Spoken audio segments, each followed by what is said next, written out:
halkan waa channelkan xanta wararka saaxiibal kulanto wacan wanaagsan meel kasta aad joogtaan u diyaar garoob inaad daawataan wararkii ugu waaweynaa Soomaaliya caalamka intiisa kale maanta Arbacaan qodobada wararka ugu waaweyn ee channelkan xanta wararka idin hayna waxaa kamid ah hogaamiye sare oo ka tirsan ururka Al-Shabaab oo lagu dhaxarkay mid kamid ah hoteelada waaweyn ee caasimadda Soomaaliya ku yaala xog ku saabsan Ilhaan Cumar iyo Khayr oo ka wada hadlay arinta ku saabsan dacwadda badda ee u dhaxeeya Kenya iyo Soomaaliya madaxweyne Farmaajo oo Aadan Barre Ducaale xalay kula kulmay hotel ku yaala wadanka Raashka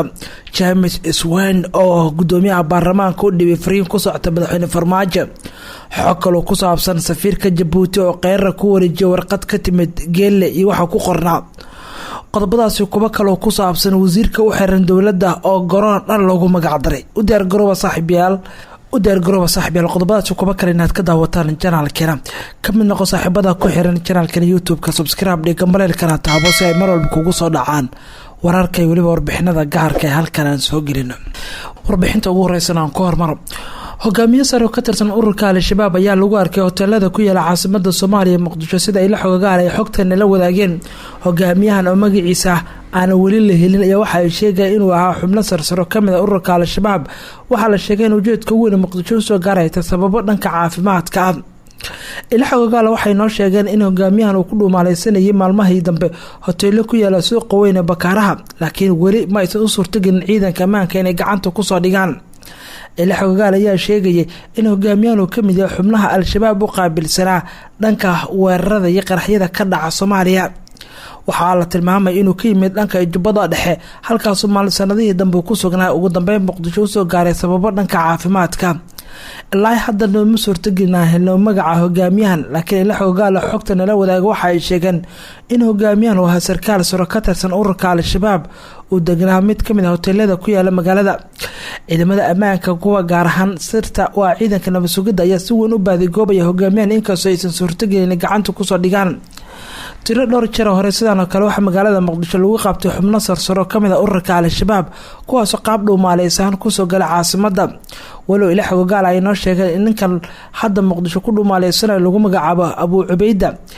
oo magaca loogu yaqaan ururka Al-Shabaab iyo hogaamiye sare dhanka weerarada u qaabilsan ujeedka weyn Muqdisho soo gaaranay tahay sababo dhanka caafimaadka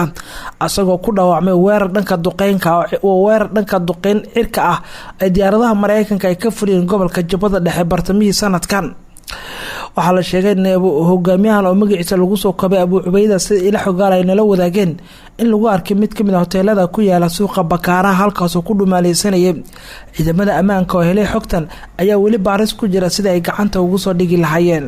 arin ku saabsan Ilhaan Cumar oo Khayr kulan ay ku wada qaateen Mareykanka intuusan ra'iisul Soomaaliya soo aadan caasimadda Soomaaliya Muqdisho ra'iisul Soomaaliya Xasan Cali Khayr iyo waliba Ilhaan Cumar oo kamid ah xildhibaanada baarlamaanka wadanka Mareykanka ayaa Washington ku kulmay shirkooda ayaa waxa saxaafadda looga qariyay maadaama arinta looga hadlay kamid ah arrimo xasaasi ah oo kamid ah dhibaatooyinka ka jira Soomaaliya gaar ahaan arinta badda waxaa loo diiday saxaafadda in wax badan ay ka ogaadaan waxuna kulan qarsoodi ah oo Ilhaan Cumar iyo waliba Khayr dhaxmaray sidoo kale ila xogagaal waxay sheegayeen in Ilhaan ay Khayr ka taageerayso ololaha dhanka doorashada ee 2021 ila wareedaya qeexay in Ilhaan Cumar ay u soo bandhigtay Khayr in kiiska badda lagu dhameeyo meel ka baxsan maxkamadda wararku waxay sheegeen in Khayr uusan ka jawaabna uu siinin waqtiga ee ku saabsan arintan laakiin waxa uu sheegay in go'aanka ugu dambeeya maxkamadda sida laga yeelay ay u taalo sida uu Khayr u sheegay Ilhaan madaxda qaranka ayna ay go'aan midaysan ka gaari karaan laakiin aysan jirin go'aan shakhsi ah oo arinta ku saabsan Ilhaan ayaa la rumeysay in arintan ay kala hadashay mas'uuliyiinta ay doonayaan in meel ka baxsan maxkamadda lagu xaliyo talabadaas ayaa talaabo ay Ilhaan si weyn ugu qaraxsatay sida ila xogagaal ay sheegeen si kastaba haatee dawladda Soomaaliya waxay hore ugu adkaysteen kiiska badda meel ka baxsan lagu xalin doonin sida ay sheegtay dawladdu ma jirto wax gorgortan laga gali doono biyaha Soomaaliya ay Kenya sheeganayso mas'uuliyiinta dawladda ayaana hore u sheegay in go'aanka ugu dambeeya ay ka sugeen maxkamadda meesha ugu dambeeysa lagu kala bixi doono ay noqon doonto maxkamadda James Iswaan oo ah ergey qaramada midowga qaabilsan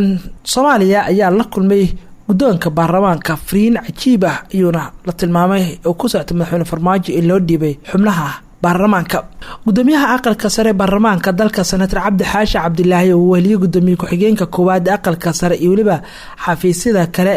iyo ergeyga gaarka qaramada midoobe qaabilsan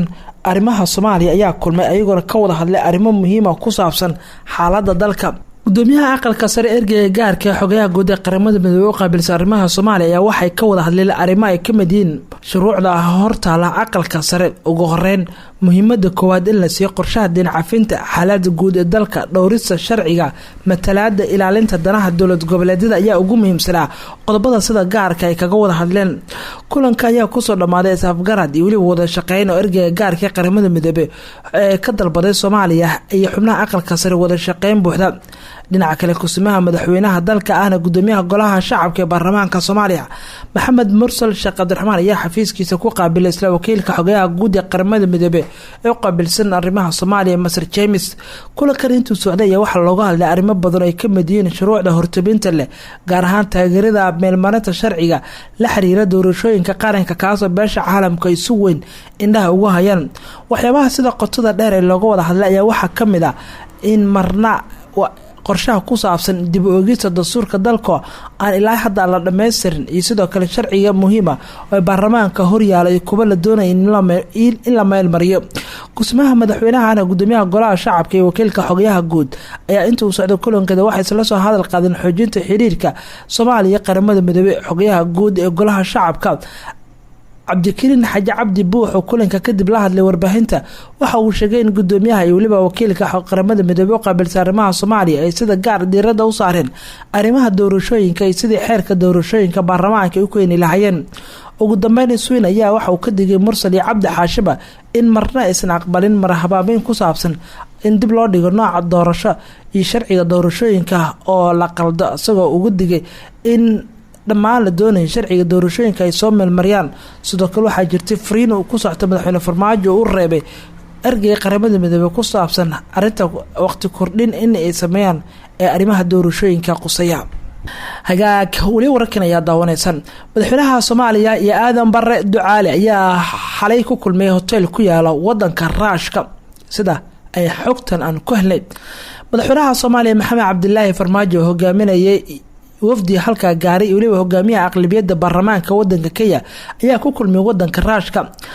dhinacyadan ayaa halkaasi u tagay ka qaybgalka damaashaadka dhanka dhaqaalaha ee Raashka iyo qaar kamid ah Afrika u qaabilsan. Ducaale waxa uu kamid yahay wafdiga Kenya oo hogaaminayo madaxweynaha Kenya Uhuru Kenyatta. Aadan Barre Ducaale ayaa xubnahaasi kamid ah. aadan ayaa waxa uu kamid yahay xubnaha wakiilada Kenya kaas oo ku guuleystay in uu Farmaajo ka dhaadhiciyay in kiiska badda lagu meel mariyo meel ka baxsan maxkamadda. si kastaba ha ahaatee isku dayga Aadan Barre ayaa waxa uu noqon doonaa isku day kale oo ku saabsan kii ugu dambeeyay ay doonayaan in Soomaaliya looga dhaadhiciyo in kiiska dacwadda badda lagu xaliyo meel ka baxsan maxkamadda. ICJ ayaa go'aamisay in dhageysiga inay dhageyso doonto gal dacwadeedka bisha June ee sanadka soo socda 2020 walow Kenya ee ka cagajiidayso arintan. waxaa soo baxay maalmihii dambe in dowladda Soomaaliya lagu qancinayo in kiiska dacwadda badda lagu xaliyo meel ka baxsan maxkamadda, taasoo fursad weyn waa dowladda Kenya marar badan ay baadi goobaysay, laakiin lama oga sida qorshahaas uu noqon doono. warbixino kale oo koobanaya warkan ka haray. safiirka Djibouti ayaa qeyr la kulmay waxaanu ku wareejiyay warqad ka timid Masar Geelle. waxaa ku qornaa warqadan ayaan markan ogaan doonaa. Rasaaraha Soomaaliya Xasan Cali Kheyr ayaa xafiiskiisa waxa uu ku qaabilay safiirka Djibouti ee Soomaaliya u jeega ambassador Aadan Xasan Aadan. Rasaar Xasan Cali Kheyr iyo waliba danjiraha ayaa ka wada hadlay arrimo badan oo ku saabsan xoojinta xiriirka soo jireenka u dhaxeeya labada dal ee walaalaha ah. Rasaaraha Soomaaliya Xasan Cali Kheyr ayaa kaga mahad celiyay shacabka iyo waliba madaxda wadanka Djibouti taageerada ay garab istaag ay u muujinayaan walaalahooda Soomaaliyeed gaar ahaan hay'adaha kala duwan ee dawladda. labada dawladood iyo waliba labada shacab ayaa ka wada xaajoonaya waxyaabaha ku saabsan xiriirka soo jireenka walaaltinimada iyo waliba sidii ay Soomaaliya Djibouti kaga taageeri lahayd dhinacyo badan.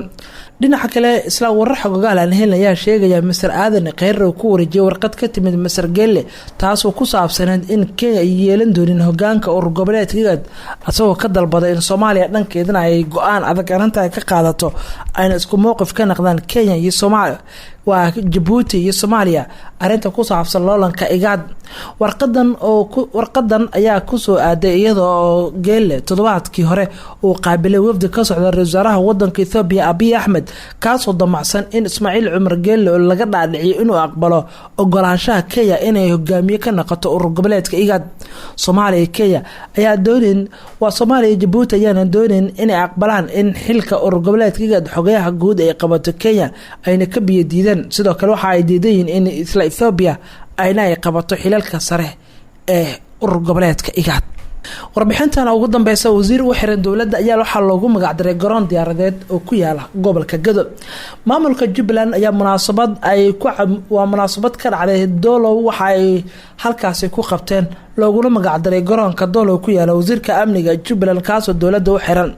Jubbaland ayaa garoonka diyaaradaha degmada Doolow waxay ugu magac dartay Cabdirashiid Janan Airport ayaa waxa loogu magac daray munaasabad halkaas ka dhacday wasiirka u xiran dawladda. munaasabadan waxa ka soo qayb galay gudoomiyaasha degmooyinka Doolow, Balad Xaaba iyo Luuq oo ka wada tirsan Gado koonfurta Soomaaliya. Cabdirashiid Janan ayaa deegaan ahaan ka soo jeeda halkaasi Doolow waxaana markii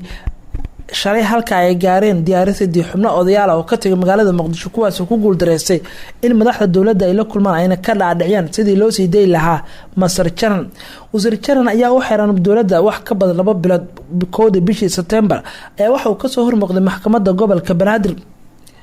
aan ku celiyo koodii bishii September ayaa waxa wasiir Janan laga qabtay garoonka diyaaradaha Aadan Cadde xilli safar u ahaa wadanka Ethiopia.